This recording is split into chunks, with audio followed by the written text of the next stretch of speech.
Exactamente. Sí, señor. Esto es el framboyán.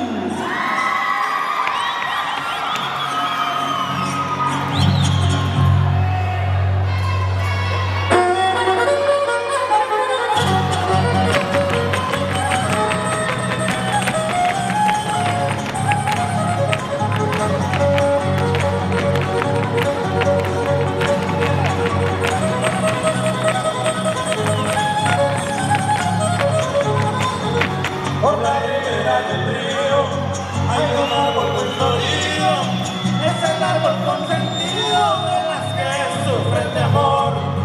Tiene la flor colorada, lo mismo que el corazón. Ahí van las enamoradas a implorarle compasión.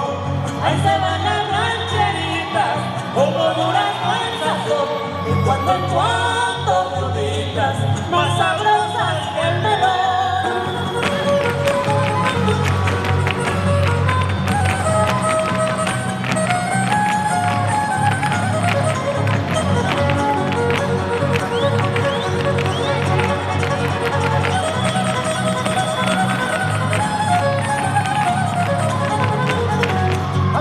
Las viejecitas que pasan de 80 y tantos a pedir que no las dejen para vestir a los santos.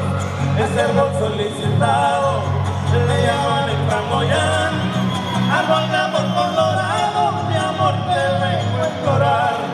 Ahí se ven las rancheritas, como durazno en sazón, de cuando en cuando fruditas, más sabrosas que el melón.